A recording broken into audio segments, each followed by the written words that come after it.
जिज्ञासु मित्रों, बहुत बहुत स्वागत है आप सभी का दिव्य सृजन में। प्रत्येक दिवस की भांति आज फिर हम यहाँ पर यह लाइव चर्चा का कार्यक्रम शुरू कर रहे हैं और आज हमारी चर्चा का जो विषय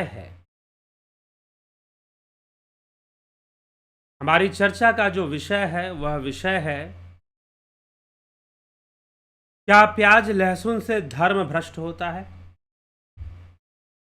क्या प्याज लहसुन खाने से धर्म भ्रष्ट होता है? आज हम इस टॉपिक पर चर्चा करेंगे। आज हम इस टॉपिक पर कुछ बातों को समझने का प्रयास करेंगे। बहुत सारे लोग इस बात को लेकर कंफ्यूज रहते हैं और बहुत सारे लोग इस बात को एक धार्मिक मुद्दा समझते हैं कि भाई प्याज लहसुन खा लेंगे तो धर्म भ्रष्ट हो जाएगा। अलग अलग अभ्यास है, अलग अलग प्रैक्टिस है, अलग अलग घर में अलग अलग नियम चलते हैं, अलग अलग समाज में भी अलग अलग नियम चलते हैं। लेकिन हम यहाँ पर शास्त्र सम्मत और वैज्ञानिक रूप से समझने का प्रयास करेंगे कि क्या प्याज लहसुन खाना गलत है और क्या धर्म भ्रष्ट होता है। तो जहाँ तक बात है धर्म की, धर्म कभी भ्रष्ट नहीं होता। ठीक है, वो धर्म ही का क्या जो प्याज लहसुन खाने से भ्रष्ट हो जाए? वो धर्म ही क्या जो प्याज लहसुन खाने से भ्रष्ट हो जाए? तो धर्म भ्रष्ट हो जाए ऐसी कोई बात नहीं है और धर्म कभी खाने पीने से भ्रष्ट नहीं होता। इतना ध्यान रखें कि आपने कुछ खा लिया तो धर्म भ्रष्ट हो जाएगा, कुछ खा लिया तो धर्म भ्रष्ट हो जाएगा। जी नहीं, ऐसी कोई बात नहीं है, ऐसा कुछ भी नहीं है। शरीर है, शरीर में तत्वों की आवश्यकता है।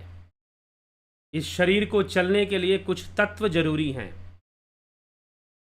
भोजन जरूरी है, अन्न जरूरी है। हाँ, आप उस तत्व को कई माध्यम से ग्रहण करते हैं, तत्वों को आप कई माध्यम से ग्रहण करते हैं। जैसे कि कुछ तत्वों को हम ग्रहण करते हैं मुख से, कुछ तत्वों को हम विचारों से ग्रहण करते हैं, कुछ तत्वों को हम सीधा शरीर से ग्रहण करते हैं। हमारा जो शरीर है, हमारे जो रोमकूप हैं वो सीधा ग्रहण करते हैं। जैसे सूर्य की रोशनी हो गई, वहाँ से भी हम तत्व लेते हैं। जब हम नहाते हैं, स्नान करते हैं, तो हमारा शरीर भी पानी पीता है। हम मुंह से पानी नहीं, लेकिन शरीर भी जल को ग्रहण करता है और जल में निहित तत्व भी ग्रहण करता है। ठीक है, तो विचार भी एक भोजन है और जो मुंह से हम ग्रहण करते हैं भोजन, वह भी एक भोजन है। जैसे वाणी कई प्रकार की होती है, वैसे आहार भी कई प्रकार का होता है।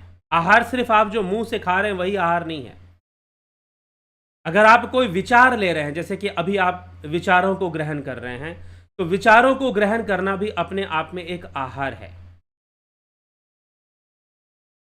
हम उसे प्रत्याहार भी कहते हैं। तो विचारों को ग्रहण करना भी एक आहार है। फिर साथ ही और हमारा शरीर भी कई तरीके से आहार को ग्रहण करता है, सूक्ष्म रूप में भी। हाँ, स्थूल रूप से हम मुंह से भोजन करते हैं। अब उसमें जैसे कि प्राकृतिक चिकित्सा में मड बात किया जाता है। क्यों किया जाता है? ताकि हमारा मड के अंदर, मिट्टी के अंदर न्यूट्रिशन है, तो वो जो न्यूट्रिशन है वो हमारे भीतर मिले हमें, हमारा शरीर उसे ग्रहण करे। अब मिट्टी जो है वो कैसे बन गई? मिट्टी बड़ी पवित्र चीज है। क्या मिट्टी पवित्र होती है? लेकिन मिट्टी बनी कैसे? मिट्टी का निर्माण कैसे हो गया? अब मिट्टी से ही पेड़ पौधे बन रहे हैं, मिट्टी से ही पेड़ पौधे बन रहे हैं और जितनी गंदगी है वो भी मिट्टी में ही जा रही है। मल मूत्र जितना भी मनुष्य का है सब मिट्टी में ही जाता है।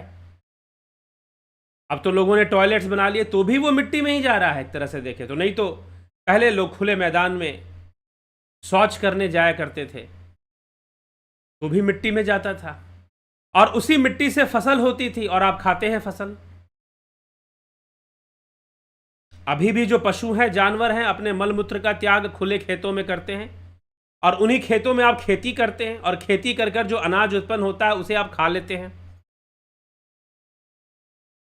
तो अब क्या वो अनाज गलत हो गया, उसे नहीं खाना चाहिए?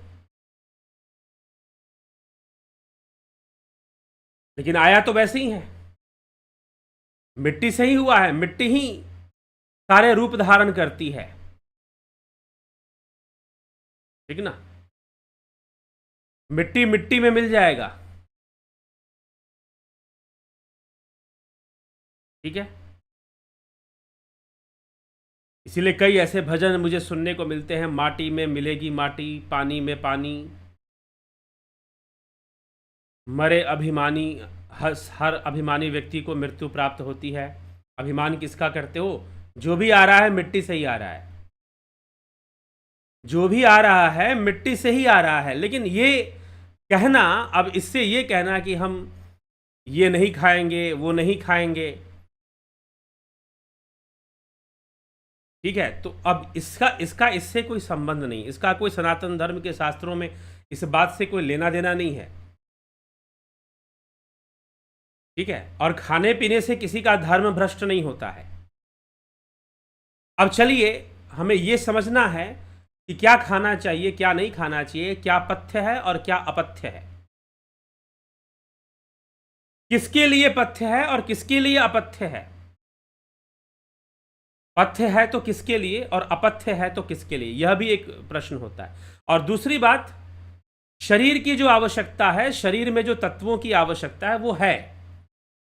अगर आपको इस शरीर को रखना है तो आपको आहार भी संतुलित लेना चाहिए, संतुलित आहार लेना चाहिए। अब कोई तत्व है अगर ज्यादा मात्रा में हो जाए तो वो नुकसान भी तो कर सकता है, वो आपको हानि भी तो पहुंचा सकता है। कम हो जाए तो भी हानि पहुंचा देगा। अगर शुगर है, कार्बोहाइड्रेट है, अगर ज्यादा बढ़ जाए तो आपको डायबिटीज हो जाएगा। ज्यादा बढ़ गया उतना खतरनाक नहीं है, लेकिन अगर कम हो जाए तो बहुत खतरनाक हो जाता है। शुगर लेवल अगर ब्लड में डाउन हो जाए तो बहुत ही डेंजरस हो जाता है। तो अब तत्वों की आवश्यकता है, जितनी मात्रा में होनी चाहिए वो होनी चाहिए। आप उसे ग्रहण करेंगे, न्यूट्रिशन लेंगे, भोजन लेंगे, अनेक प्रकार के तत्व हैं, आप उसे पेड़ पौधों से आप भोजन लेंगे, ग्रहण करेंगे, जैसे भी आप ले रहे हैं आप करेंगे, वह एक अलग विषय है। लेकिन अब क्या पथ्य है और क्या अपथ्य है और किस उद्देश्य से है, उसका उद्देश्य क्या है। तो पहली बात आप ये दिमाग से निकाल दीजिए कि अगर आपने लहसुन प्याज खा लिया तो आपका धर्म भ्रष्ट हो गया। धर्म इतनी कमजोर चीज नहीं है कि आपके लहसुन प्याज खाने से भ्रष्ट हो जाए, ठीक है। और आप भ्रष्ट हो जाए ऐसा भी नहीं है कि लहसुन प्याज खाने से आप भ्रष्ट हो जाए, आप भी भ्रष्ट नहीं होने वाले। तो अब यह है कि क्या लहसुन प्याज खाने के लिए मना किया गया। अगर हम युग ग्रंथों की बात करें, हठ युग ग्रंथ की बात करें, हठ प्रदीपिका, हठ रत्नावली, इन ग्रंथों की अगर हम बात करते हैं तो इसमें लहसुन खाने के लिए मना किया गया, प्याज की बात नहीं लिखी हुई। लहसुन की बात लिखी हुई है लेकिन प्याज की बात नहीं लिखी हुई है। अब लेकिन लहसुन खाने के लिए मना किया गया है तो किसके लिए मना किया गया है? कुटी योगियों के लिए मना किया गया है। कुटी योगी जो कुटी बनाकर, कुटिया बनाकर योग धारण करने के लिए समाज से बाहर चले जाते हैं, गृहस्थ जीवन का त्याग कर देते हैं और योग साधना में लीन रहते हैं, योग अभ्यास में निरंतर लगे रहते हैं।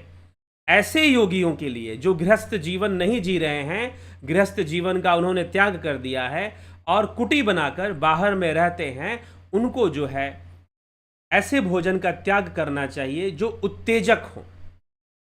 कई तरह के शाक मना किए गए हैं, कई तरह की सब्जियां मना की गई हैं, दही को भी मना किया गया है। हठ योग ग्रंथों में दही को भी मना किया गया है कि आप दही का सेवन ना करें, ठीक है। हठ योग ग्रंथों में और भी कई तरह के दालों को मना किया गया है। अब इसके पीछे कारण यह है कि जो गर्मी बढ़ा सकते हैं, जो शरीर में गर्मी, उत्तेजना, पित्त को बढ़ा सकते हैं, ऐसे भोजन का आप सेवन ना करिए। ऐसा आहार मत लीजिए जो आपके अंदर उत्तेजना की वृद्धि करे। तो लहसुन की बात वहां आती है, लेकिन प्याज की बात नहीं आती है। हाँ, कुछ दूसरे पुराणों में आ सकता है कि वहां प्याज भी मना किया, लेकिन योग ग्रंथों में जो मना किया है उसका आधार वैज्ञानिक है। उसका आधार क्या है? वैज्ञानिक है। अब पुराणों की कथा में जाएंगे तो कुछ और चीजें आपको मिल सकती है, धार्मिक दृष्टिकोण से भी मिल सकता है। अब कहा जाएगा कि ये खाने से पाप हो जाता है, वो खाने से पाप हो जाता है। अब योग शास्त्र कहता है कि सिर्फ प्राणायाम कर लो, सारे पाप खत्म हो जाते हैं। प्राणायाम करने से सारे पाप खत्म हो जाते हैं, सारे पाप मिट जाते हैं। अब आदमी कर्म करेगा तो ये तो पाप होगा, या तो पुण्य होगा, या मिश्रित होगा। मनुष्य कर्म करेगा या तो वो पाप होगा, या तो वो पुण्य होगा, या मिश्रित होगा। पाप पुण्य दोनों मिक्स होंगे, उसमें कुछ ना कुछ तो वो होगा।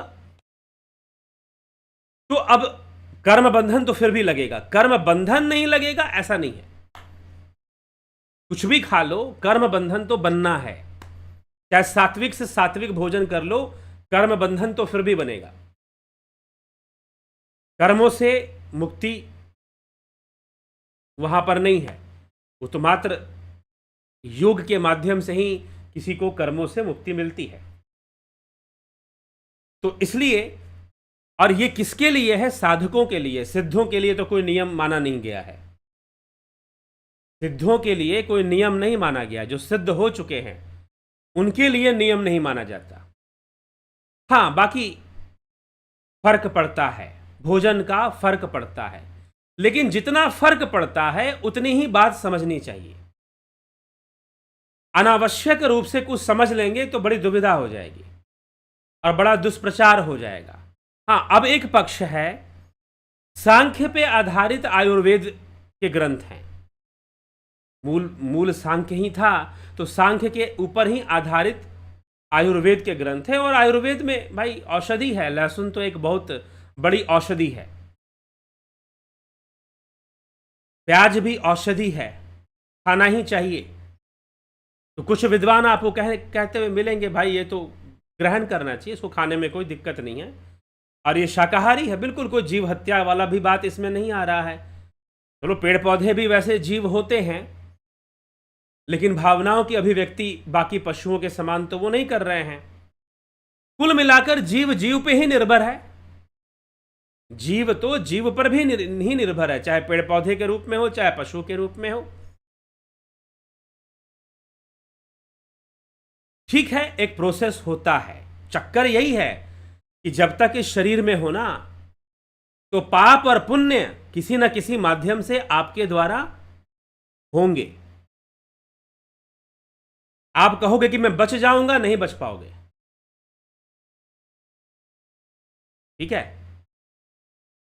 नहीं बच। कोई कहे कि मैं पानी में कूद जाऊं और भीगू भी नहीं, मुझे गीला ना होना पड़े, मेरे कपड़े गीले ना हो, ऐसा कैसे संभव हो सकता है? तो जो भव सागर में आ गया ना, जो इस भव सागर में आ गया, वो पाप पुण्य से बिना योग साधे, बिना योग मार्ग को अपनाए, बिना योगी बने, उसे अपने कर्मों से किसी प्रकार से मुक्ति मिल जाए, ये इतना आसान नहीं है।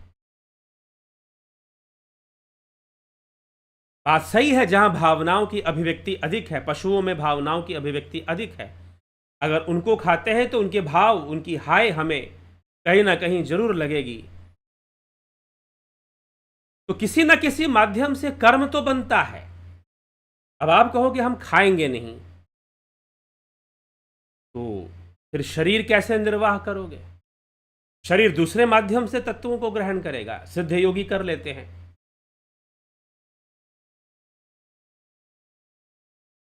तो अब यहां पर हमें यह समझना है कि क्या खाने के लिए कहा गया है, क्या खाने के लिए नहीं कहा गया है। एक ही कॉन्सेप्ट है जो भगवान श्री कृष्ण ने श्रीमद् भगवद गीता में दिया है, उसी कॉन्सेप्ट को दोबारा रिपीट किया जाता है। अलग ढंग से पथ्य और अपथ्य बताए जाते हैं अब योग ग्रंथों में। अब जैसे योग ग्रंथ आप कहेंगे, हठ योग ग्रंथ कहेंगे, एक सब्जी बताई जाती है खाने के लिए। हठ योग ग्रंथों में एक सब्जी बताई जाती है खाने के लिए, जिसको अति सात्विक माना गया है। उस सब्जी के अंदर बहुत सतोगुण होता है, पित्त विकार को दूर करता है, परवल की सब्जी, परवल को खाने के लिए बार बार लिखा गया है, हठ प्रदीपिका में भी, घेरंड संहिता में भी। अब बहुत सारे लोगों को परवल पसंद नहीं होता है, बहुत सारे लोग हैं जिनको परवल की सब्जी पसंद ही नहीं आती है, लेकिन वो अति सात्विक है, उसको अति सात्विक। जब भी आप हठ प्रदीपिका घेरंड संहिता पढ़ेंगे तो सब्जियों में पहला नाम वो परवल का लेते हैं कि भाई इसको खाना चाहिए, इसकी तासीर ठंडी होती है। जी हाँ, नदी किनारे इसकी खेती होती है, जहां पानी ज्यादा होता है, तासीर इसकी ठंडी होती है, पित्त विकार को दूर करता है परवल।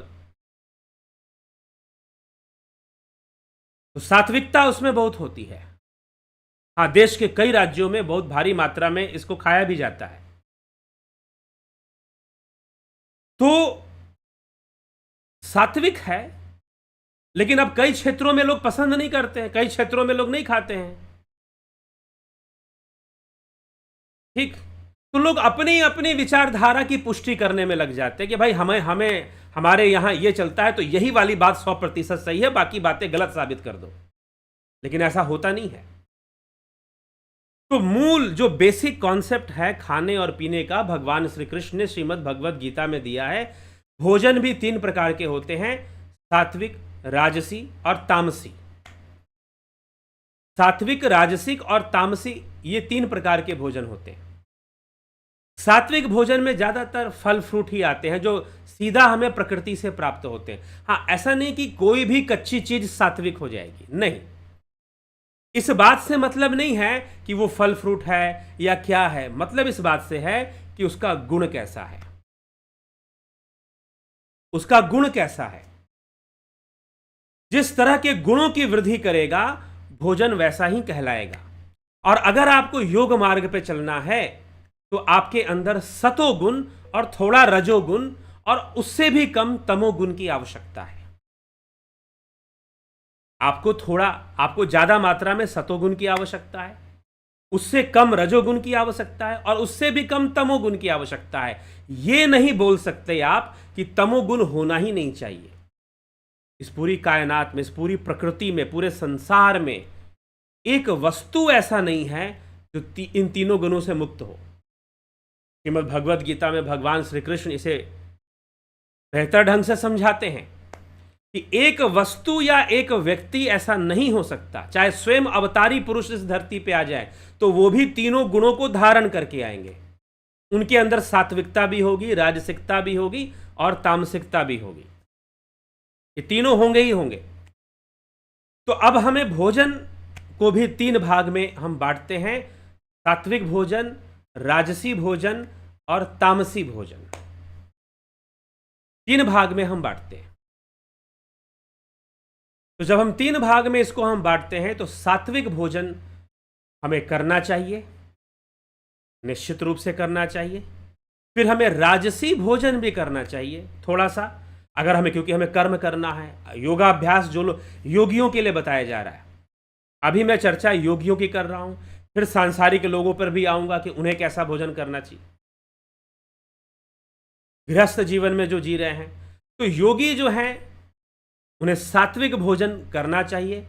तामसिकता तो उन्हें मिलेगी ही मिलेगी, क्योंकि भोजन में तामसिकता भी निहित होती है। जैसे कि अन्न खाएंगे तो अन्न में भी तामसिकता होती है, थोड़ी सी, ज्यादा तामसिकता नहीं है।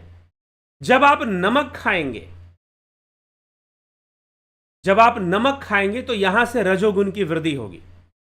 सॉल्ट, और बिना सॉल्ट के तो कोई खाना खाता नहीं। लवण और तैल, ये 2 तत्व जो हैं रजोगुण की मात्रा को भोजन में बढ़ा देते हैं। उसके बाद जो मसाले आप खाते हैं, गरम मसाले हो गए और काली मिर्च हो गई और कई तरह के, या हरी मिर्च भी आप डालते हैं। तो जो मिर्च मसाले आप डाल रहे हैं और सॉल्ट का जहां यूज होगा, जहां नमक का प्रयोग होगा, वहां राजसिकता बढ़नी शुरू हो जाएगी। और जहां तेल का प्रयोग होगा, कुछ मसाले और कुछ सब्जियां राजसी हो सकती हैं। ठीक है, कुछ सब्जियां भी राजसी हो सकती हैं। तो लहसुन प्याज भी क्या है, राजसी गुण वाली सब्जियां हैं। इनमें रजोगुण, मतलब कि थोड़ा सा इनमें वैसे तो प्याज ठंडी चीज़ है, लहसुन में गर्माहट होती है, लहसुन की तासीर गर्म होती है, प्याज की तासीर गर्म नहीं होती। प्याज ठंडी चीज़ है। गर्मियों के मौसम में जब लू चलता है ना, इसलिए लोग प्याज ज़्यादा खाते हैं, या प्याज का प्रयोग अगर लू लग गई तो भी प्याज का प्रयोग करते हैं, पैरों में रगड़ेंगे। लेकिन प्याज की तासीर गर्म नहीं होती, ठंडी होती है, लेकिन फिर भी उत्तेजना पैदा करने में वो सहायक होती है। तो प्याज के अंदर रजोगुण है। रजोगुण की मात्रा, और भी कई सब्जियां हो सकती, कई दालें हो सकती हैं, जैसे कि कई उनमें भी रजोगुण की मात्रा थोड़ी ज़्यादा पाई जा सकती है। तो प्याज के अंदर, लहसुन के अंदर रजोगुण कहा जाएगा, रजोगुण की मात्रा अधिक पाई जाती है, हम थोड़ा ये कह सकते हैं। तो योग ग्रंथों में प्याज के लिए तो मना नहीं किया गया, लेकिन लहसुन के लिए कहा गया, क्योंकि गर्म और उत्तेजक होता है इसलिए। लेकिन जिनको आवश्यकता है उनको, कई अब पेन किलर की तरह काम करता है। लहसुन इज ए एंटीवायरल। लहसुन क्या है? एक नेचुरल एंटीवायरल है। अभी कोरोना हो गया था ना, तो कई लोग क्या करते थे, लहसुन और शहद मिलाकर, लहसुन को कूच देते थे, उसमें शहद मिलाते थे, उसको चाटते थे। वो गले से जब निकलेगा ना तो एक गर्मी पैदा करता है, और कोई भी इंफेक्शन अगर गले में होगा तो उसको खत्म कर देगा। फिर से लहसुन एक पेन किलर भी है आयुर्वेद में। सुबह सुबह खाली पेट लहसुन खाने के लिए कहा जाता है, ठीक है। हाँ, तो उसका एक मेडिसिनल इंपॉर्टेंस है, उसका औषधीय गुण उसके अंदर विद्यमान है। अब औषधीय गुण तो सांप के जहर में भी होता है। ऐसा थोड़ी ना कि सांप अगर उचित मात्रा में लिया जाए तो क्यों नुकसान करेगा, नहीं करेगा। तो कोई भी वस्तु अगर सही मात्रा में ग्रहण की जाए तो आपको कोई नुकसान नहीं पहुंचाने गया। और योग करने के लिए रजोगुण की आवश्यकता होती है, क्योंकि आपको आसन वगैरह करने हैं, तो रजोगुण की भी आवश्यकता होती है, थोड़ा तमोगुण की भी आवश्यकता होती है। तो अन्न जब आप खाते हैं, चावल, गेहूं, ये सब गोधूम कहते हैं, इनका सेवन करते हैं, या श्री अन्न आप खाते हैं, बाजरा, ज्वार, ऐसी चीज़ें, रागी, मड़ुआ जिसको कहते हैं, तो आप खाते हैं, तो उनमें भी आपको रजोगुण की मात्रा, तमोगुण की मात्रा भी उसमें रहती है। तो आप उनको ग्रहण करते हैं तो आपके स्वास्थ्य के लिए अच्छा है, आपके शरीर के लिए अच्छा है, इसमें कोई संशय नहीं, ठीक है। तो सात्विक चीज़ें और राजसी चीज़ें हमें ग्रहण करना चाहिए, और तामसी चीज़ें जो हैं, योग मार्ग जो योग मार्गी हैं, उनको बचना चाहिए। अब तामसी चीज़ें क्या हो सकती हैं, तमस क्या है?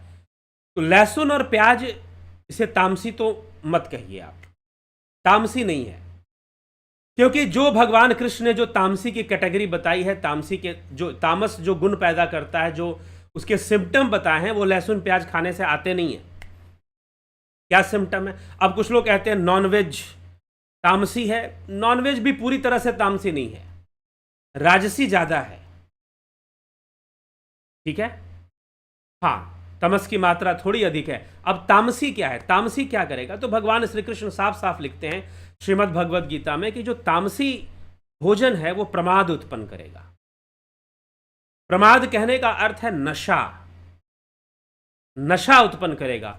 और जितनी भी नशीले पदार्थ है ना, सब शाकाहारी होते हैं। जितने नशीले पदार्थ हैं सब शाकाहारी होते हैं, लेकिन वो पदार्थ भी कई बार मनुष्य को औषधि की तरह काम करते हैं।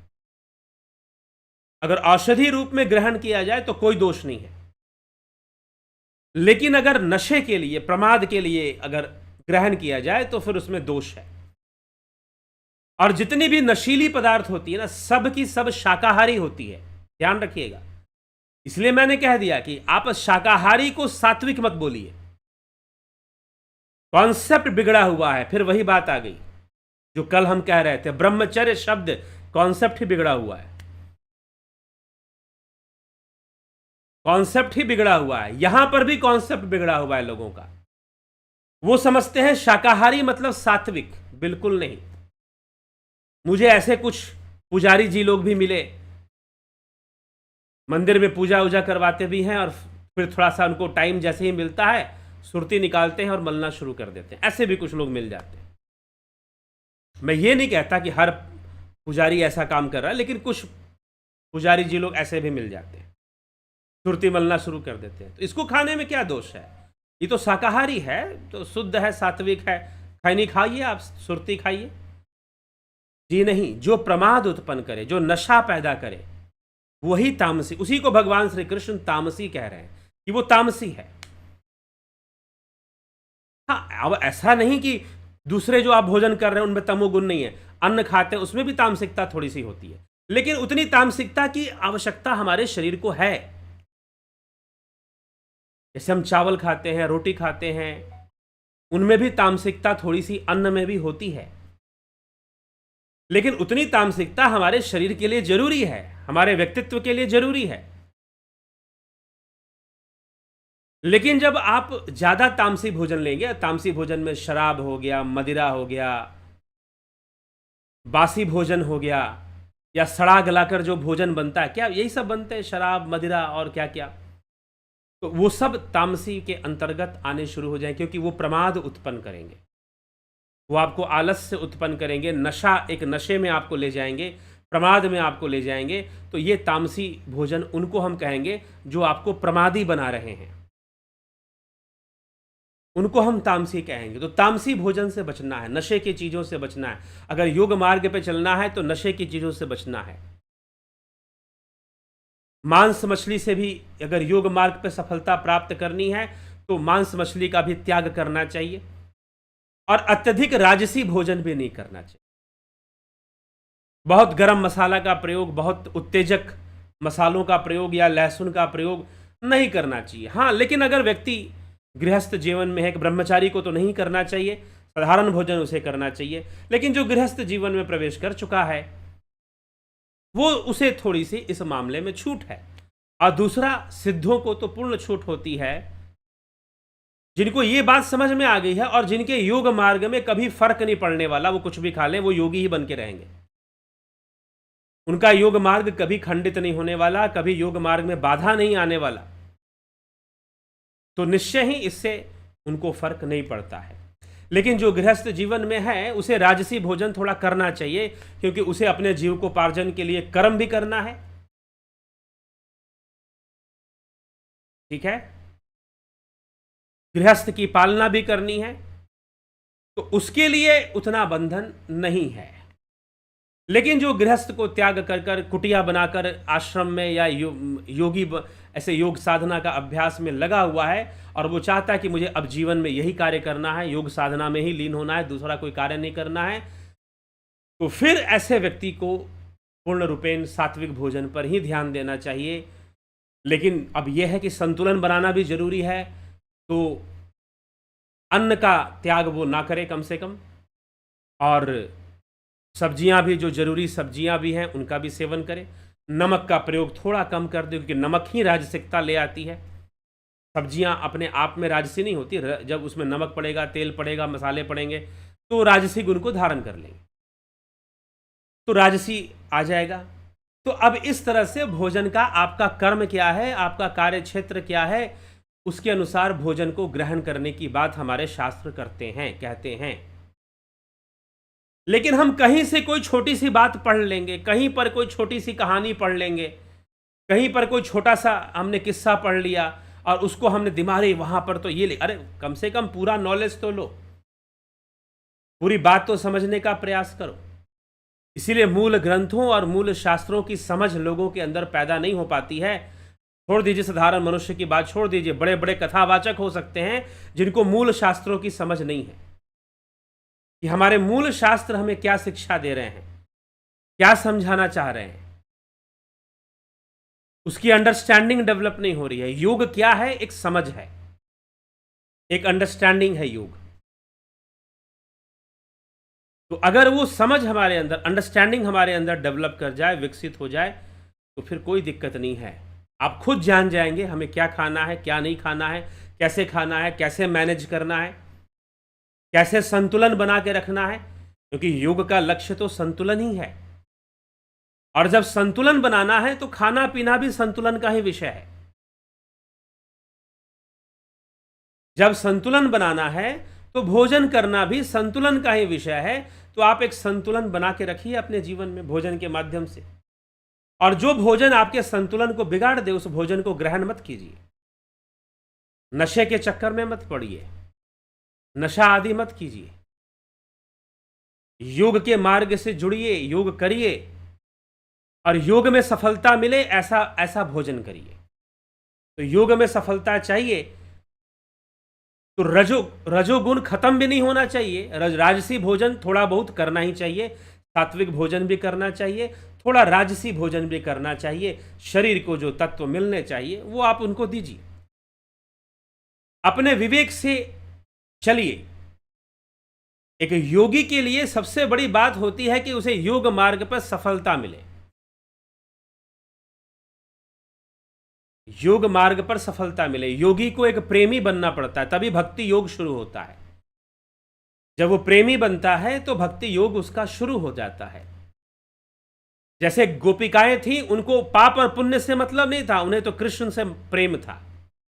अगर कृष्ण से का प्रेम, कृष्ण के प्रेम के लिए अगर पाप भी माथे पर लेना पड़े तो वो ले ले।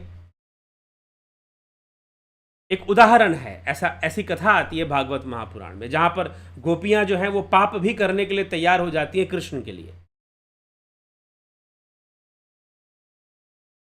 तो योग मार्ग में संतुलन का ध्यान रखना पड़ता है, क्योंकि आप उलझ जाते हो, ये पाप लग जाएगा, वो पुण्य लग जाएगा, और आपके पास कोई सही, ठीक है, पाप से हमेशा बचना चाहिए।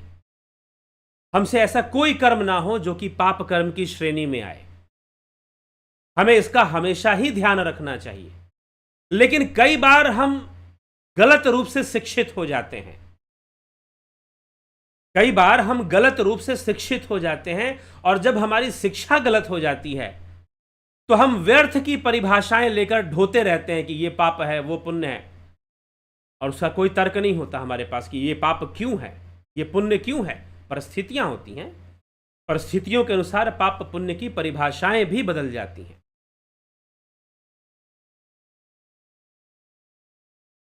ठीक, परिभाषाएं भी बदल जाती हैं। तो पाप क्या है और पुण्य क्या है, हमें ये समझना पड़ता है और हमें समझना चाहिए। तो इसीलिए भोजन करना, लहसुन खा लेंगे, प्याज खा लेंगे तो आपसे कोई पाप कर्म हो गया, ऐसी कोई बात नहीं है। ये दिमाग से निकाल दीजिए। हाँ, ये उत्तेजक पदार्थ हैं, ये उत्तेजना पैदा करते हैं। बीच में जब धर्म की शिक्षा सही से मिलनी बंद हो गई तो उस समय पर इस तरह के प्रचार बहुत हो गए कि ये पाप हो जाएगा, वो पुण्य हो जाएगा। आदमी झूठ बोले तो पाप नहीं, लहसुन खा ले तो पाप हो जाए। हाँ, ये गर्म तत्व हैं जो उत्तेजना पैदा करती हैं। प्याज गर्म नहीं है। तो अब जो है, जब ऐसा है तो हमें विचार करना चाहिए। ठीक है, विचार करना चाहिए। अब कुछ लोग एक और भ्रांति में, एक और कहीं पर गुरुजी ने अपने शिष्यों को ब्रह्मचारी बना रहे थे वो, कि भाई तो वहां पर प्याज खाना मना किया गया। अरे नहीं, प्याज खाओगे तो वीर्य ज्यादा बन जाएगा। ऐसी भी कोई बात नहीं है, ऐसा भी कुछ नहीं है। रक्त से वीर्य का निर्माण होता है, प्राकृतिक रूप से जो वो होना है वो होगा, जो आप खाओगे उसी ढंग से वो होगा।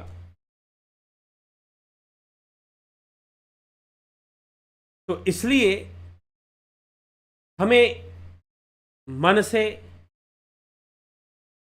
विवेक से विचार करके विषयों को समझना चाहिए। जबरदस्ती की बातों को समझ लेने से, अब बहुत सारे आपको आश्रम हैं जहां पर प्याज लहसुन मना कर दिया जाता है, लेकिन किस लिए मना कर दिया जाता है?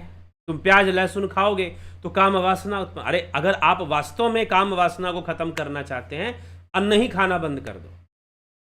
लेकिन फिर भी चित्त में जो संस्कार हैं वो अपना कार्य करेंगे। जब तक आप चित्त वृत्ति निरोध की अवस्था में नहीं जाओगे, जब तक आप योग माध्यम से चित्त वृत्ति के निरोध की अवस्था में नहीं जाओगे, तब तक चित्त में जो संस्कार हैं वो कार्य करेंगे ही करेंगे, वो आपको छोड़ने वाले नहीं है। ठीक है, तो इसीलिए तीनों गुणों से परे होने की बात है। तीनों गुणों से परे हो, जैसे कर्म भी अलग अलग टाइप के हो सकते हैं, सात्विक, राजसिक, तामसिक, वैसे संबंध भी सात्विक, राजसिक और तामसिक हुआ करते हैं। रिश्ते भी सात्विक, राजसिक, किसी के साथ आपका कैसा रिश्ता है, सात्विक रिश्ता है, राजसी रिश्ता है, तामसी रिश्ता है, कैसा रिश्ता है। अब रिश्ता आपने किस उद्देश्य से बनाया है। गुरु शिष्य का रिश्ता होगा तो सात्विक होगा, क्योंकि वो ज्ञान का कारण, वहां पर ज्ञान है, योग है। बिजनेस पार्टनरशिप होगी तो राजसी होगी, वहां पर राजसी संबंध होगा। दो दारूबाज आपस में मिल जाएंगे और दोस्ती कर लेंगे दारू पीने के लिए, ठीक ना, शराब पीने के लिए, तो तामसी रिश्ता बनेगा, उद्देश्य तामसी है। जैसा उद्देश्य होगा वैसा संबंध होगा। पति पत्नी का रिश्ता होगा, हां स्वाभाविक रूप से राजसी है, लेकिन किसी परिवेश में सात्विक भी हो सकता है। गार्गी का याज्ञवल्क्य से विवाह करना सात्विक रिश्ता बनाता है, सात्विक संबंध बनाता है। उद्देश्य क्या है, इसीलिए मैंने कुछ दिनों पहले कहा था कि पहले योगी बनो फिर विवाह करो, फिर आध्यात्मिक संबंध बनाओ, तो फिर वो रिश्ता भी, क्योंकि वहां पर उद्देश्य कुछ और हो गया। तो संबंध जो बनते हैं, हमारे रिश्ते जो बनते हैं, वो भी सात्विक, राजसिक, तामसी इन कैटेगरी में आते हैं। तो इस तरह से भगवान श्री कृष्ण ने कई विषयों को समझाया है कि कैसे तीन गुणों से सारी सृष्टि जो है, प्रकृति जो है, तीन गुणों के वशीभूत कार्य कर रही होती है। तो जो हम भोजन ग्रहण करते हैं उनमें भी ये तीन गुण कार्य कर रहे होते हैं, और शरीर को तीनों की आवश्यकता होती है, सात्विक की भी, राजसी की भी, तामसी की भी। ये आप अच्छे से समझ लीजिए, तीनों की आवश्यकता होती है शरीर को। आप ये कह देंगे कि नहीं, तामसिकता की कोई आवश्यकता ही नहीं है, और वो आपको अपने आप मिल रहा है। भोजन करेंगे तो तामसिकता भी उसमें आ जाएगी। हाँ, किसी भोजन में, जैसे नशे वाले, नशा पैदा करने वाले जो भोजन है, उसमें तामसिकता अत्यधिक हो जाएगी। तो ये विवेक से हमें विचार करना है। ये कॉन्सेप्ट है सात्विक, राजसिक और तामसिक। इसकी समझ आपके अंदर है तो आप खाइए भोजन। प्याज खा लेंगे तो कोई धर्म भ्रष्ट हो जाएगा, या आप कोई पतन के मार्ग पर चले जाएंगे, या लहसुन खा लेंगे तो आपका पतन हो जाएगा। ऐसा कोई बात नहीं है। क्योंकि होता क्या है, देखिए, ऐसी घटनाएं भी घटती हैं कि जहां पर व्यक्ति, उसको समझा दिया गया, अरे लहसुन खा लेने से तो पाप हो जाता है, उसे समझा दिया गया। अब बेचारे ने गुरु भक्ति में या जैसे भी कह लीजिए, अरे बाप रे बाप, लहसुन तो मैं छूंगा भी नहीं, देखूंगा भी नहीं लहसुन को। अब उससे चिकन से भी अपवित्र लहसुन हो गया उसके लिए। अब ठीक है, अब मदिरा शराब से लहसुन प्याज, अरे बाप रे बाप, नहीं, कभी नहीं, घोर अनर्थ, राम राम। अब वो करने लगा ऐसे, उसे कुछ वैसा ही समझा दिया गया, और गलती से कभी उसने खा लिया, अब वो डिप्रेशन में चला जाएगा, हाय मैं तो भ्रष्ट हो गया, मेरा धर्म भ्रष्ट हो गया। अब उस आदमी को समझाना मुश्किल कि भाई धर्म तो ऐसे कभी भ्रष्ट नहीं होता, इस तरह से धर्म भ्रष्ट नहीं होता। कैसे उसको समझाया जाए? तो माइंड में किस तरह की प्रोग्रामिंग कर दी गई है, क्या बातें समझा दी गई हैं। अगर गलत बातें समझा दी गई हैं, रॉन्ग कॉन्सेप्ट्स अगर समझा दिया गया है, तो अब बेचारा अब करे क्या? उसके दिमाग में है कि भाई ये तो अधर्म है, तो बस अधर्म ही है, लहसुन खा लेंगे तो हमारा धर्म भ्रष्ट हो जाएगा। ये कहाँ की बात है? ठीक ठीक है, कई लोग नहीं खाते हैं, कई परिवारों में है कि भाई नियम है कि हमको नहीं खाना है, नहीं खाते हैं। कई परिवारों में लोग खाते हैं। अलग अलग परिवारों में, अलग अलग क्षेत्र में मैंने अलग अलग नियम देखे हैं। ठीक है, और ऐसा नहीं, अब आप ये कहोगे कि इसमें कोई कास्ट का सिस्टम होता है। जी नहीं, कास्ट का भी सिस्टम नहीं है, कास्ट का भी सिस्टम नहीं। मैंने ऐसे कई लोगों को देखा है जो कास्ट या वर्ण के हिसाब से निचले तबके में आते हैं, लेकिन लहसुन प्याज नहीं खाते। ऐसे कई परिवार देखे हैं मैंने। ठीक है, लहसुन प्याज नहीं ग्रहण करते। अब कुछ क्षेत्रों में अब कहेंगे कि नहीं ब्राह्मण समाज के लोग नहीं ग्रहण करते, लेकिन कई क्षेत्रों में आप जाएंगे ब्राह्मण समाज के लोग मांस भी ग्रहण करते हैं। कुछ राज्यों में ब्राह्मण समाज के लोग मांस भी ग्रहण करते हैं। कुछ राज्य कुछ जगहों पर लहसुन प्याज नहीं, कुछ जगहों पर सब कुछ ग्रहण कर रहे हैं। तो अपना अपना क्षेत्र परिवार के नियम और वो सब के अनुसार भी करते हैं। लेकिन चलो ठीक है, जो नियम बना हुआ है आप उसको फॉलो करते हैं, बहुत अच्छी बात है, नो प्रॉब्लम। लेकिन जो बेसिक सिद्धांत है, भोजन का जो सिद्धांत है कि अगर आप योग मार्गी हैं तो आपको तामसी भोजन और ज्यादा राजसी भोजन भी नहीं करना चाहिए, लेकिन थोड़ी सी राजसिकता होना जरूरी है। आप साधारण गृहस्थ जीवन में जी रहे हैं तो फिर तो राजसी भोजन आप जरूर करिए, तामसिकता से फिर भी अपनी रक्षा कीजिए, क्योंकि अगर अत्यधिक तामसिकता लेंगे तो प्रमाद बढ़ेगा, नशा बढ़ेगा, तो उससे आपके व्यक्तित्व की हानि ही होनी है, आपकी चेतना की हानि ही होनी है, आपकी जो कॉन्शियसनेस लेवल है वो डाउन हो जाएगी, गिरेगी।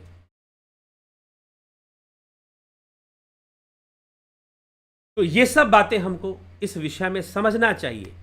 तो अब समय देखिए ऐसा आ गया है कि धर्म सुधार होना बहुत जरूरी है। जो शास्त्रों के जो हमारे कॉन्सेप्ट हैं, जो रियल कॉन्सेप्ट्स हैं, वो मिलने लोगों को बहुत जरूरी है। वो लोगों को मिलना बहुत जरूरी है, लोगों को प्राप्त होना बहुत जरूरी है। नहीं तो बस अच्छा गुरुजी ने ऐसा कहा है तो ऐसा मान लेते हैं, ऐसा कहा है तो वैसा मान लेते हैं। थोड़ा सा अध्ययन भी बहुत जरूरी है, क्योंकि बहुत सारे गुरुजी लोग हो गए हैं, इतने सारे गुरुजी लोग हो गए हैं। तो वही बात तुलसीदास जी जो कहते हैं कि कलयुग में, उत्तरकांड में गोस्वामी तुलसीदास जी ने कलयुग की वर्णन किया है कि कलयुग में क्या स्थिति होगी। मार्ग सोई जाके जो भावा, पंडित सोई जो गाल बजावा, मिथ्या रंभ दमरति जोई ताके हो संत कहे सब कोई, जिनके नखरु जटा विशाला, सोई तापस प्रसिद्ध कलिकाला। ऐसी बातें भी कही गई हैं। लेकिन ऐसा नहीं है कि लोग गलत हैं। हो सकता है कि बेसिक कॉन्सेप्ट वो ना बता पा रहे हो, लेकिन उनका कोई उद्देश्य बहुत गलत है ऐसा भी नहीं, कुछ ना कुछ वो भी धर्म के क्षेत्र में करना चाहते हैं। लेकिन आप ऑथेंटिसिटी को अगर लेना है, अगर आपको समझना है कि वास्तविक बात क्या है, सही बात क्या है, तो उसके लिए शास्त्र अध्ययन, शास्त्रों से। इसीलिए सनातन धर्म का नेतृत्व किसी व्यक्ति के पास नहीं, शास्त्रों के पास है। ठीक है, तो मूल शास्त्र हमें क्या समझाना चाहते हैं, हमें यह जानना चाहिए।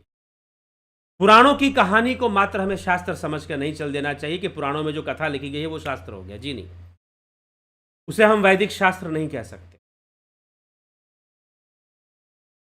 ठीक, और वेदों में बहुत सारी बातें लिखी हैं, लेकिन किस ढंग से लिखी हुई हैं, किसी बात को कहने का तरीका क्या है, यह भी हमें जानना चाहिए।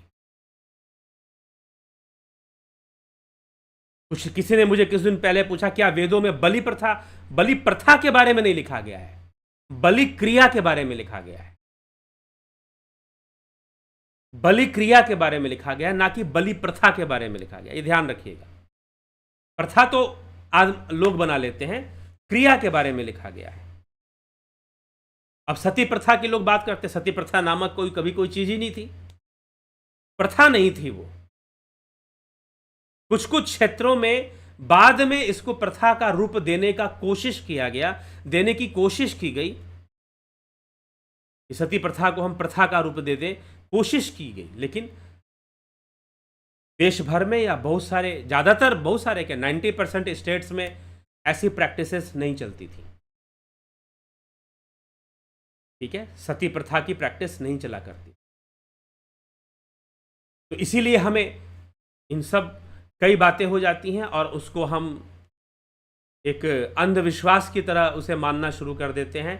तो हम अंधविश्वासी ना बने, हमारे शास्त्र जो है वैज्ञानिक व्याख्या करते हैं और उस व्याख्या के अनुकूल हम विषयों को समझें, तो कभी कोई दिक्कत नहीं आएगी, कभी कोई संशय नहीं आएगा।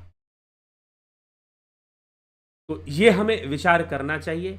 और अगर आप योग मार्गी हैं तो आपको लहसुन नहीं खाना चाहिए, ज़्यादा बचना चाहिए। लेकिन औषधि के रूप में ग्रहण करते हैं, घुटनों में दर्द शुरू हो गया और क्या पेन शुरू हो गया, औषधि के रूप में ग्रहण करते हैं तो उसमें कोई दोष नहीं लगता है। औषधि के रूप में अगर नॉनवेज प्रोडक्ट भी लेना पड़े, नो प्रॉब्लम। ये शास्त्र कहते हैं औषधि के रूप में दोष नहीं लगता। फिर ये ध्यान रखिएगा। लेकिन कुछ लोग मैं देखता हूं इतने जिद्दी होते हैं, उनको बता दो कि ये फलाने दवाई तो ये मछली से बनती है, अरे राम राम राम, हम नहीं खाएंगे। ईगो, क्योंकि आप अपने इन सब चीजों को अपने ईगो से जोड़ लेते हैं, अपने अहंकार से जोड़ लेते हैं। आप इन चीजों को अपने ईगो से, अपने अहंकार से जोड़ लेते हैं, और जब अहंकार से जोड़ लेते हैं तो आपको समस्या होती है, क्योंकि आप ईगो के साथ मैनेज नहीं कर पाते। लेकिन ये अहंकार ही तो था जिसने द्रौपदी का चीरहरण करा दिया।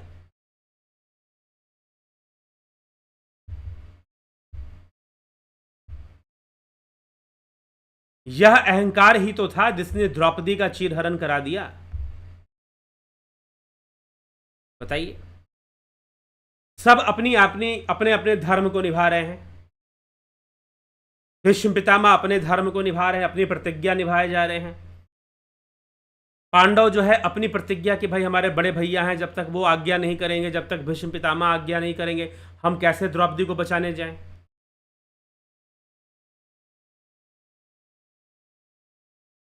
ठीक है। तो लोग अपने ईगो से जोड़ लेते हैं, अपने अहंकार से जोड़ लेते हैं, और अहंकार तो सबसे बड़ी बाधा है भक्ति के मार्ग में, योग के मार्ग में। मैं ही सबसे बड़ा पुण्य आत्मा हूं और मैं ही सबसे बड़ा भक्त हूं, यहीं पर तो मार खा जाते हो। तो यह सब बड़े ही विवेक से समझने वाली बात है।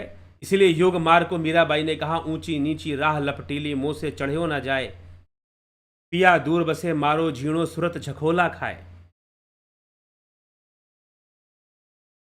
ठीक है।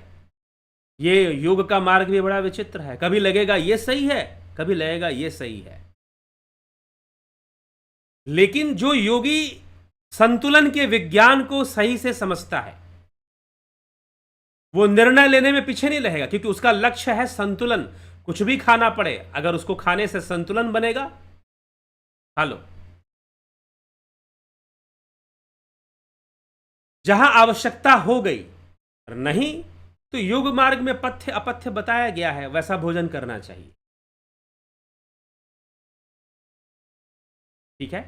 लेकिन जब विवेक की जागृति हो जाएगी, आप समझ जाएंगे कि कैसे चीजों को मैनेज करना है, तो आप मैनेज करेंगे। आप इस चक्कर में नहीं पड़ेंगे कि भाई ये ऐसा है या वो वैसा है, नहीं। सामान्य रूप से आप चीज़ों को ग्रहण करेंगे, खाएंगे। ठीक है। तो चलिए, तो ज़्यादा टेंशन मत लीजिए, ज़्यादा चिंतित मत होइए। लहसुन प्याज खा लेंगे तो कोई धर्म भ्रष्ट नहीं हो जाएगा, कोई धर्म से आप पतन के मार्ग पर नहीं चल जाएंगे। ठीक है। अब कोई कह रहा है कि नहीं भाई उसके, अरे भाई मिट्टी से चीज़ें पैदा हो रही हैं, चीज़ें मिट्टी से पैदा हो रही हैं, मिट्टी में बहुत कुछ मिला हुआ है, मिट्टी में तो बहुत कुछ मिक्सअप है। तो क्या करोगे फिर, कैसे करोगे फिर, क्या खाओगे क्या नहीं खाओगे, यहां समस्या आ जाएगी। तो जो भोजन जैसा गुण पैदा करता है, गुणों का ध्यान रखते हुए, ये तामसिकता को पैदा करेगा, ये राजसिकता को पैदा करेगा, तो वैसा वैसे वैसे आहार को ग्रहण करना चाहिए। ठीक है। चलिए, तो यही है। और ध्यान योग, योग शुरू कीजिए तो फर्क भी पता चलेगा। ऐसा बात नहीं है, अगर आप ध्यान योग जो लोग करते हैं ज्वाइन, और भोजन का क्या फर्क पड़ेगा, आप खुद एक्सपेरिमेंट कर सकते हैं। भोजन का क्या फर्क पड़ेगा, आप खुद, ये प्रयोगात्मक है, एक्सपेरिमेंट किया जा सकता है। सात्विक भोजन को अधिक बढ़ा देंगे तो ध्यान योग में सहायता मिलेगी कि नहीं मिलेगी, एक सीमित तक, एक सीमा तक सहायता मिलेगी। फिर थोड़ा रजोगुण भी चाहिए, लेकिन रजोगुण को ज्यादा बढ़ा देगो तो ध्यान योग में बाधा उत्पन्न होनी शुरू हो जाएगी। और तमोगुण को बढ़ा दिया तो ध्यान करना ही मुश्किल हो जाएगा। अगर नशे की चीज़ का सेवन आपने करना शुरू कर दिया या राजसी चीज़ों को बहुत ज़्यादा बढ़ा दिया, तेल बहुत ज़्यादा स्पाइसी, खूब मसाला, खूब जंक फूड, नॉनवेज अगर बहुत ज़्यादा आपने बढ़ा दिया ये सब, तो ध्यान योग करने में आपको कठिनाई आनी शुरू हो जाएगी। हाँ, सिद्धों पर फिर भी नियम लागू नहीं होगा। तामसी बढ़ा दिया तो ध्यान योग करना ही मुश्किल हो जाएगा। लेकिन एक भोजन का संतुलन रखा, सात्विक अधिक, लेकिन उसमें थोड़ी राजसिकता भी हो, अर्थात लवण का भी प्रयोग, लवण अवश्य, नमक, तेल हो उसमें, कोई दिक्कत नहीं है। थोड़े मसाले हों, क्योंकि मसालों में औषधीय गुण होते हैं। ये कहना कि मसाले उत्तेजक होते हैं, सिर्फ अरे उत्तेजना ही पैदा नहीं करते, आपके शरीर में बहुत सारे मिनरल्स को और आपके विटामिन्स की मात्रा को वो नॉर्मल करते हैं, मेंटेन करते हैं। मसाले जो हैं वो ज़रूरी है शरीर के लिए। तो अगर आप मसालों का कुछ सेवन करते हैं और ऐसे खाते हैं तो ठीक है, कोई दिक्कत आपको नहीं है। आप ध्यान योग में भी अच्छे से आगे बढ़ेंगे, अभ्यास करेंगे। लेकिन सात्विक भोजन रखना चाहिए, सात्विकता अधिक रखनी चाहिए भोजन में, सात्विकता अधिक रखनी चाहिए भोजन में, अगर हम ध्यान योग के मार्ग पर आगे बढ़ना चाहते हैं तो ध्यान योग का ऑनलाइन कोर्स या 20 अगस्त से शुरू हो रहा है। 1 महीने का कोर्स है। Guided meditation, transcendental meditation, spiritual healing, join Jupiter Sun membership. Contact कर लीजिए, इस नंबर पर आपको डिटेल्स दे दी जाएंगी। ध्यान योग हमें तीनों गुणों से ऊपर ले जाता है, परम शांति का अनुभव कराता है और संतुलन बनाता है, हार्मोनल बैलेंस भी बनाता है। हार्मोन्स का बैलेंस भी हमारे शरीर में ध्यान योग से बनता है। ठीक है। साथ ही प्राकृतिक चिकित्सा आपको आत्मनिर्भर बनाता है स्वास्थ्य में को लेकर। फिर दर्शन, फिलॉसफी, दर्शन का विकास कैसे हुआ, पाश्चात्य दर्शन, भारतीय दर्शन, इंडियन और वेस्टर्न अप्रोच दोनों है इसमें। तो दर्शन का कैसे विकास हुआ, आप ये सब समझ पाएंगे, जान पाएंगे दर्शन के कोर्स से। ठीक, आप ये तीनों कोर्सेस ज्वाइन कर सकते हैं, तीनों कोर्सेस आप ज्वाइन कर सकते हैं। तो अवश्य आप ज्वाइन करके इसका लाभ उठाइए। फिर अगर जीवन संबंधी कुछ प्रश्न करना चाहें तो उस पर भी प्रश्न कर सकते हैं। काउंसलिंग लेना चाहें, ठीक है, तो आप काउंसलिंग भी ले सकते हैं। कैरियर, रिलेशनशिप, इन सब मामलों में संपर्क कर सकते हैं। तो चलिए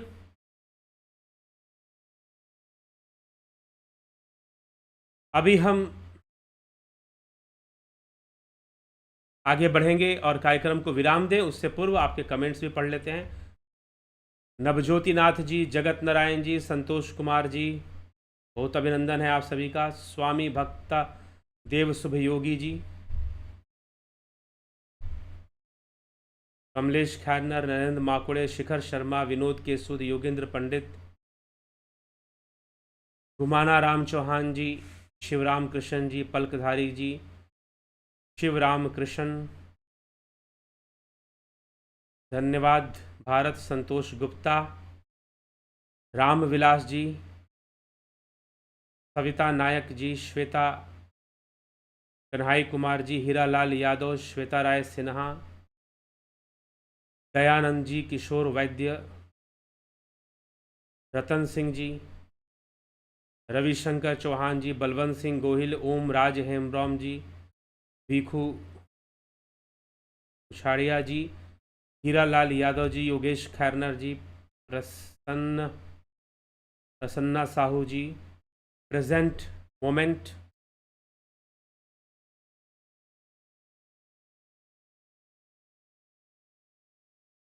मुक्ति किसको चाहिए, मन को, जीव को। मन तो जीव का हिस्सा है। मन क्या है, जीव का हिस्सा है। ओवरऑल जो है वो जीव है। तो मुक्ति जीव को चाहिए, जीव मुक्त होना चाहता, अपने मूल स्वरूप में आना चाहता। और उसका मूल स्वरूप क्या है, जीव का, आत्मा। ठीक है। विक्रम सिंह जी, एके त्यागी जी, हरे कृष्णा।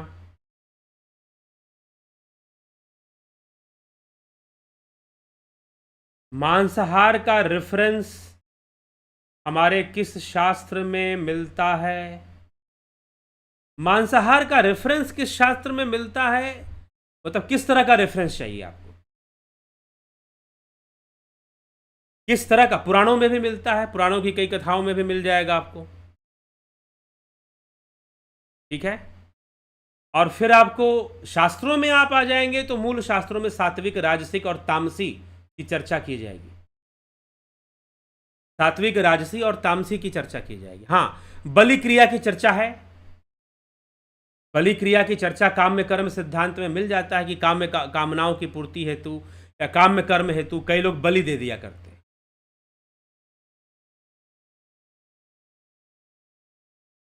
ठीक।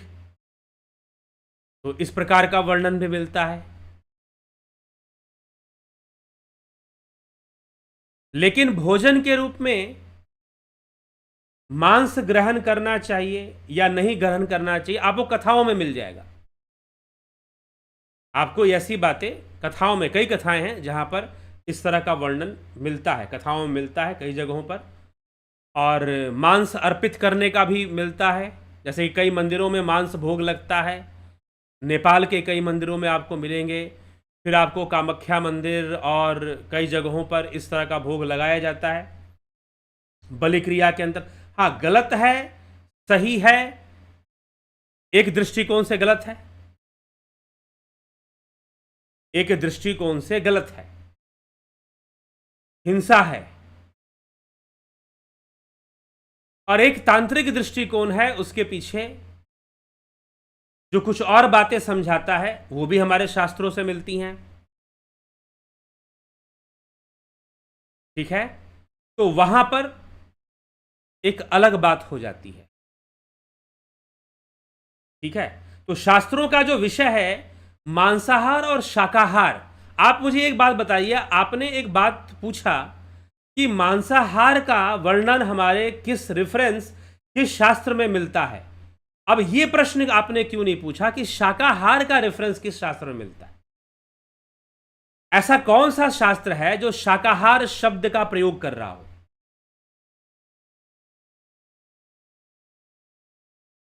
चलिए ढूंढिए, वो शास्त्र ढूंढ के लाइए जो ये कह रहा हो कि आपको शाकाहारी भोजन करना चाहिए, आपको मांसाहारी भोजन नहीं करना चाहिए।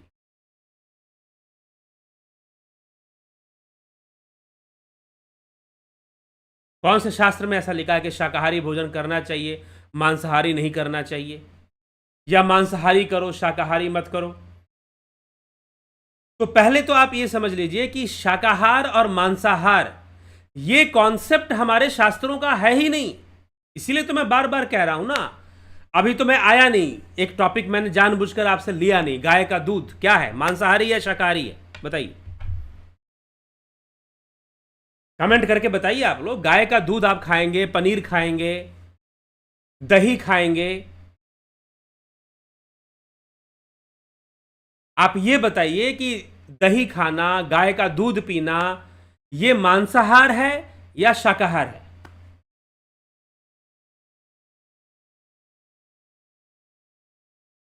हाँ, दही खाने के लिए योग शास्त्र में मना किया गया है।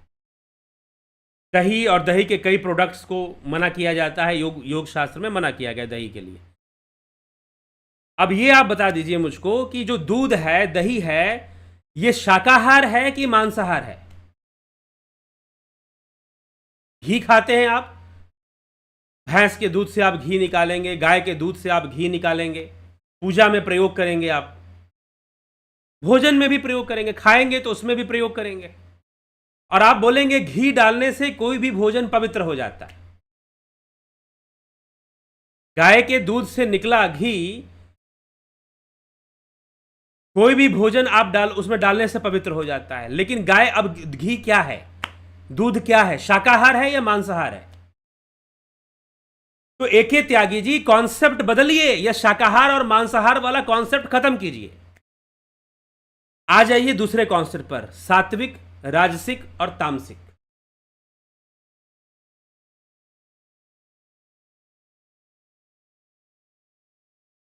ठीक है, इसीलिए मैं आपको वही समझा रहा हूं, आपने गलत चीज को पकड़ के बैठे हुए हैं। आप शाकाहार और मांसाहार के कॉन्सेप्ट को पकड़ के बैठे हुए हैं। आप इस शाकाहार और मांसाहार की व्याख्या से, पूरी गीता में भगवान ने कहां लिखा है कि शाकाहारी भोजन करो? हाँ, वो लिख रहे हैं सात्विक भोजन, राजसी भोजन, तामसी भोजन, लेकिन वो शाकाहारी भोजन कहां लिख रहे हैं? तो ये जो शाकाहार मांसाहार वाली बात है ना, इससे बाहर निकलिए। सात्विक, राजसी और तामसी, ठीक है। दूध निकालने में कष्टकारी क्रिया नहीं है, जी हां, तब नहीं है जब जबरदस्ती ना निकाला जाए। उसके बछड़े को, गाय के बछड़े को पहले दूध पीने दिया जाए, उसका पेट भर जाए, बछड़े का पेट भर जाए, तो आप निकालिए दूध जो बच गया, तो निश्चय ही वो सात्विक है। लेकिन जो दूध का व्यापार कर रहे हैं, क्या वो ऐसा कर रहे हैं? प्रश्न ये है, जो दूध का व्यापार कर रहे हैं, क्या वो ऐसा कर पा रहे हैं? हाँ, हमारे वैदिक काल में होता था, लोग मेंटेन करते थे इस चीज को। गोधन था, एक गाय एक धन था। या किसी का भी दूध लें, आप भैंस का दूध लें, आप ऊँटनी का दूध ले लें, बकरी का दूध ले लें। कई जगहों पर ऊँटनी का भी दूध लोग पीते हैं, बकरी का भी पी लेते हैं। या कुछ नहीं पीते तो उसका पनीर निकाल कर उसमें से कुछ बना लेते हैं, मिठाइयाँ। बकरी के दूध के अंदर तो औषधीय गुण होता है, एंटीबायोटिक होता है, बहुत ज़्यादा मात्रा में एंटीबायोटिक तत्व पाए जाते हैं उसमें, बकरी के दूध में। लेकिन है क्या? शाकाहार है कि मांसाहार है? क्या है? सात्विक है, एनिमल प्रोडक्ट है, लेकिन सात्विकता है उसमें, हम ये कह सकते हैं उसमें सात्विकता है। इसीलिए मैं ये नहीं चाहता हूं, मैंने आपको पहले ही कहा कि ये शाकाहार मांसाहार का कॉन्सेप्ट से बाहर निकल जाइए और एक कॉन्सेप्ट में आ जाइए, सात्विक, राजसी और तामसी। अब आपने कहा शाकाहार, तो तंबाकू भी शाकाहार है, लोग शराब दारू पीते हैं, वो भी शाकाहार है, लेकिन है तो तामसी, है तो तामसी ही ना। तंबाकू खाना और इस तरह की चीजों का सेवन करना सब शाकाहारी है, लेकिन है तामसी, तमोगुण को बढ़ा देगा। तो इसीलिए शाकाहार मांसाहार के हमारे शास्त्र जो है इसकी चर्चा ही नहीं करते, शाकाहार और मांसाहार की। वो चर्चा करते हैं सात्विक, राजसी और तामसी।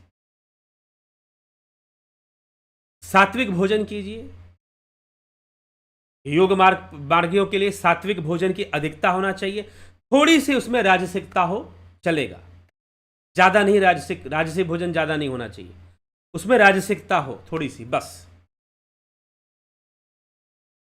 तो योग मार्ग में सफलता के लिए ऐसा भोजन ठीक है। तो ये हमें, इस विषय को हमें समझना चाहिए। और जीव हत्या कर कर, मांस खाकर हमें जो है, हम जो हैं, वो जीव हत्या है, तो उसमें कर्म का भी संबंध तो है ही। कर्म का संबंध हर चीज में है दुनिया में। जब भगवान ने कह दिया कि क्षण मात्र के लिए भी कोई कर्म से मुक्त नहीं होता, तो कर्म से तो आप मुक्त होने वाले हैं ही नहीं, ये तो छोड़ ही दीजिए आप। वो तो योग मार्ग से कोई अपने चित्तवृत्ति का निरोध करके उससे परे चला जाए तो जाके कर्मों से मुक्त हो पाएगा। उससे पहले तो वो कर्म बंधन में रहेगा, चाहे पाप में रहे चाहे पुण्य में रहे। तो बढ़िया है पुण्य में रहो, फिर भी अच्छा है ना, कम से कम पाप से पुण्य फिर भी बेहतर है। तो पुण्य में बने रहो तो ज्यादा अच्छा है, ठीक है। मांसाहार का सेवन मत करो, लेकिन चीजों को किस आधार पे समझना है, भोजन को सात्विक, राजसी और तामसी आधार पे समझने की कोशिश कीजिए। शाकाहार मांसाहार का कॉन्सेप्ट लाएंगे तो वो अधूरा है, कहीं ना कहीं फंस जाएंगे। दूध को किस कैटेगरी में डालेंगे? फिर दूध को किस कैटेगरी में डालेंगे? मांसाहार में डालेंगे कि शाकाहार में डालेंगे? हाँ, अगर सात्विक, राजसी, तामसी की बात करेंगे तो सात्विक में डाल देंगे। लेकिन थोड़ा ही दूध, अगर कोई व्यक्ति ज़्यादा डेयरी प्रोडक्ट यूज़ करता है तो उसमें रजोगुण की मात्रा भी बढ़ती हुई मानी जाती है। तो इस प्रकार से विषयों को सही कॉन्सेप्ट नहीं होगा तो उलझ जाएंगे हम लोग। हमारे शास्त्रों ने जो कॉन्सेप्ट दिया है वो शाकाहार और मांसाहार का नहीं दिया। अगर मांसाहार का रेफरेंस नहीं मिलेगा तो शाकाहार का भी रेफरेंस नहीं मिलेगा, क्योंकि वो शास्त्रों का आधार नहीं है। शास्त्रों का आधार है सात्विक, राजसी और तामसी, ये आधार है। इसके बेस्ड पर चीजों को समझिए और उसका अनुसरण कीजिए। अगर आप सनातन धर्म के अनुसार भोजन का अनुसरण करना चाहते हैं तो, भोजन का अनुसरण करना चाहते हैं तो ठीक है, तो सात्विक, राजसी और तामसी, इस आधार पर आपको अनुसरण करना चाहिए। ठीक है,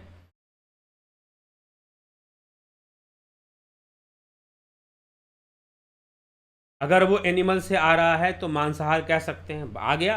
अब इन्होंने दूध को मांसाहार में रख दिया।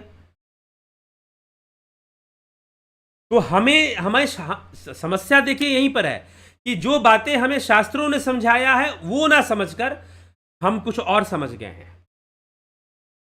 पूरे सनातन धर्म में और हिंदू धर्म अनुयायियों के साथ, आजकल हम उसको हिंदू धर्म भी बोल देते हैं, लेकिन जो शुद्ध है वो सनातन धर्म है, वैदिक धर्म है। वैदिक धर्म, सनातन धर्म अनुयायियों के साथ सबसे बड़ी समस्या यह है कि जो बातें उनको समझनी चाहिए थी वो ना समझकर कुछ और समझ के बैठे हुए हैं, कुछ और समझ के बैठे हुए हैं, और वो समझ ही सारा गड़बड़। और कोई ऐसा नहीं है जो उनकी समझ को सुधारे। आते हैं, स्वामी दयानंद सरस्वती आए, स्वामी विवेकानंद आए, कई लोग आए, हमें कोशिश करते हैं समझाने की कि कुछ बातें समझ में आ जाए, कॉन्सेप्ट क्लियर हो जाए। ठीक है, तो जो हमारे शास्त्र हैं, जो वो समझाना चाहते हैं वो ना समझकर हम कुछ और समझ गए हैं। ये भोजन वाले मामले में भी यही विडंबना है। शाकाहार मांसाहार में अटके हुए हो, क्यों अटके हुए हो शाकाहार मांसाहार में? ऊपर आ जाओ, सात्विक, राजसी और तामसी को समझिए और उसी के अनुसार भोजन को ग्रहण कीजिए। ठीक, यही मैं आप लोगों से कहूंगा। विचार कीजिए, विवेकी बनिए, विवेक को जागृत कीजिए और आत्मबोध को प्राप्त कीजिए। जिनको ध्यान योग करना है वो 20 तारीख से होने वाले इस कार्यक्रम को ज्वाइन कर लें। ठीक है, नहीं तो फोन नंबर जो दिया गया है उस पर मैसेज कर अगर आप ये वीडियो बहुत बाद में भी देखते हैं तो भी आप उस नंबर पे मैसेज कर आप ध्यान योग की जानकारी ले सकते हैं, कोर्सेस की जानकारी ले सकते हैं। चलिए ठीक है, इसी के साथ अब दूध जो है मांसाहार में आ गया, लेकिन सात्विक में आ गया, गुणों के अनुसार सात्विक में आ गया, हम ऐसा कह सकते हैं। चलिए विराम देंगे और कल फिर मिलेंगे 9 PM लाइव चर्चा में। एक और विषय को लेकर हम मिलेंगे और उसको समझने का हम प्रयास करेंगे। तो बहुत बहुत आभार आप सभी का। जुड़े रहें, बने रहें। अगर आपको वीडियो सही लगते हैं तो शेयर भी करते रहें। सभी को ओम तत्सत।